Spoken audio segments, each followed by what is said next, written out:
Good morning बच्चों, कैसे हो? तो आज हम मूविंग चार्ज एंड मैग्नेटिज्म का all important topic motion of A charge particle in uniform magnetic field के बारे में डिस्कस करेंगे। क्या है हमारा topic? Motion of A charge particle in uniform magnetic field. ठीक है, ये क्या है? एक यूनिफॉर्म मैग्नेटिक फील्ड है।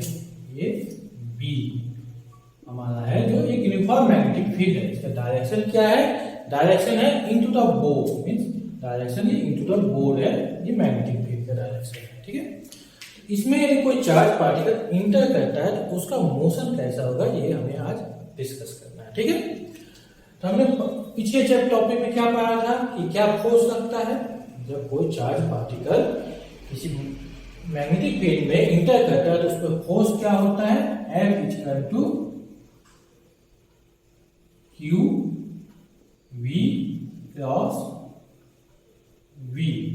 ये हमने पिछले टॉपिक में पढ़ चुके हैं। ठीक है, अब यहां पे क्या है कि जब इसका हम स्केलर फॉर्म में लिखते हैं तो ये हो जाता है Q V V sine theta. Sine theta का मीनिंग क्या है कि angle between the velocity of the charge particle and magnetic field, वो होता है थीटा। ठीक है, ये हमारा फोर्स होगा जो चार्ज पार्टिकल पे लगेगा।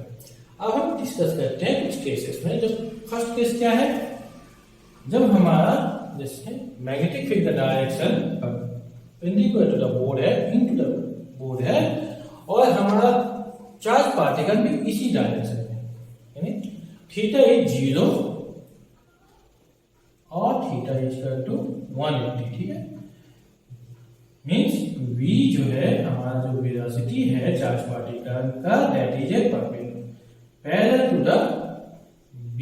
ठीक है, मैग्नेटिक फील्ड के पैरेलल हो या एंटी पैरेलल हो। ठीक है, उस केस में क्या हो जाएगा, हमारा साइन 0 इक्वल टू 0 हो जाएगा। So force equal to 0। तो फोर्स 0 हो जाएगा, इसका मतलब कि उस पर कोई फोर्स नहीं लगेगा। वो सेम जिस स्पीड से वो इंटर करेगा उसी स्पीड पे उसी डायरेक्शन में वो मोशन करता रहेगा। ठीक है, फर्स्ट क्वेश्चन समझ में आ गया। अब नेक्स्ट के डिस्कस करते हैं। ठीक है, नेक्स्ट क्या है? नेक्स्ट केस है व्हेन थीटा इक्वल टू π/2 मींस 90 degree perpendicular to the magnetic field. जब हमारा जो चार्ज पार्टिकल है वो मैग्नेटिक फील्ड में perpendicular to the field enter करता है, तब क्या होगा? मींस क्या है कि जैसे हमारा इसमें क्या है, magnetic field into the board है और हमारा चार्ज पार्टिकल यहां से इंटर कर रहा है। ठीक है, ठीक, यहां पे हमारा चार्ज पार्टिकल है जिसकी वेलोसिटी v है। ठीक, अब इस पे क्या फोर्स लगेगा? ठीक, तो हमने क्या पिछली बार पढ़ा था, फोर्स जो होगा वो होगा F equal to Q V V and sine theta 1 हो गया, F हमारा ये हो गया Q V V।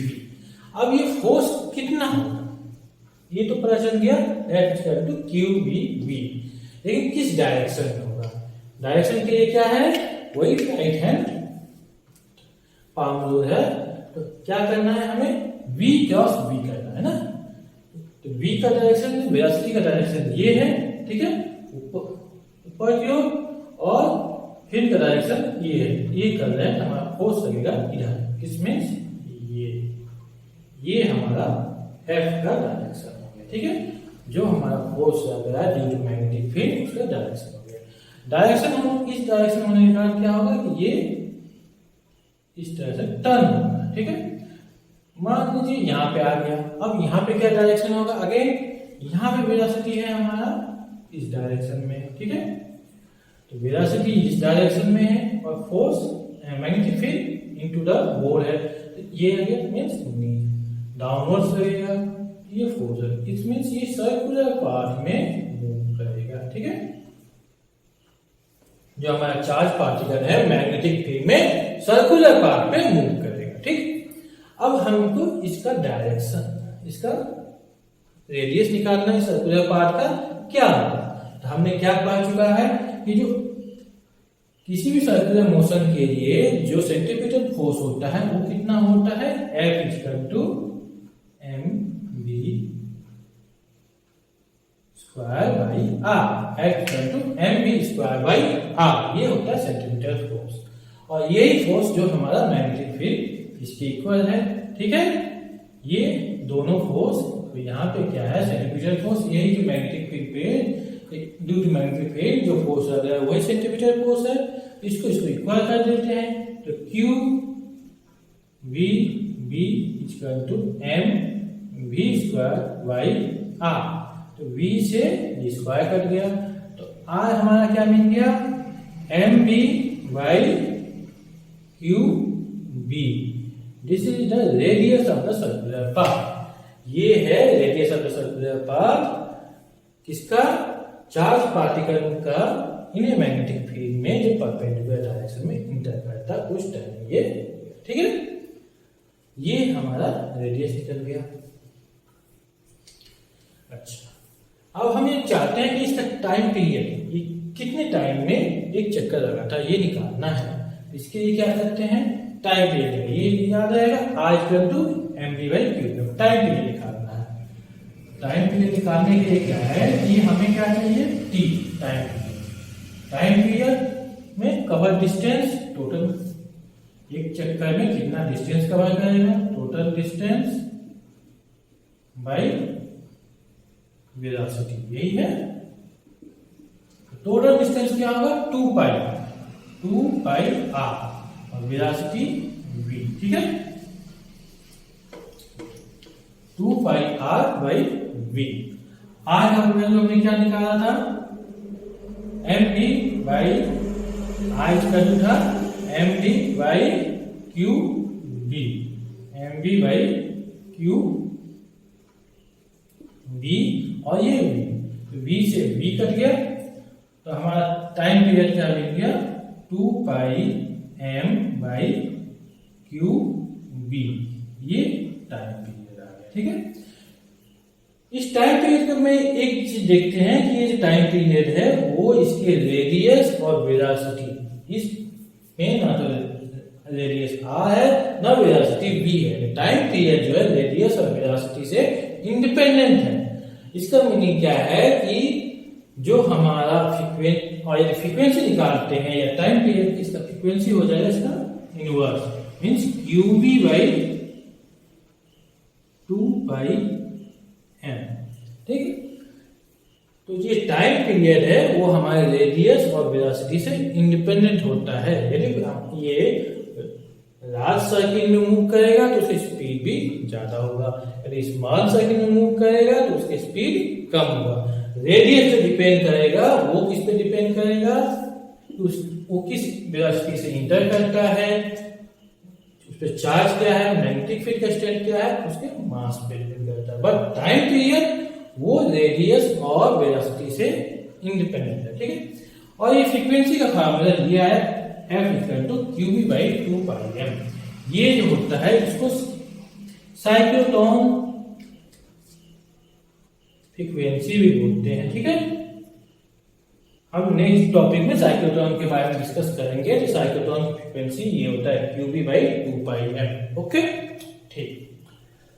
अब थर्ड केस, अब देखते हैं कि थीटा का कोई वैल्यू होता है, उस केस में हमारा चार्ज पार्टिकल का मोशन कैसा होता है, ठीक है। तो लेट्स कि हमारा जो मैग्नेटिक फील्ड का डायरेक्शन है वो x डायरेक्शन में है, ठीक है। और जो हमारा चार्ज पार्टिकल की वेलोसिटी है वो v है, ठीक है। और ये वेलोसिटी मैग्नेटिक फील्ड से थीटा एंगल पे, ठीक है। अब इस केस में क्या है कि हम इस वेलोसिटी को दो भागों में रिजॉल्व करेंगे। एक क्या है, अराउंड द मैग्नेटिक फील्ड, एक perpendicular to the magnetic field, ठीक है। तो जब हम ये अराउंड द मैग्नेटिक फील्ड करेंगे तो क्या हो जाएगा, ये v cos थीटा, ठीक है, v cos थीटा। और परपेंडिकुलर क्या हो जाएगा, v sin थीटा। ये around the magnetic field v cos theta है, ये अराउंड द मैग्नेटिक फील्ड है, सो इस पे कोई फोर्स अप्लाइड नहीं होगा इस डायरेक्शन में।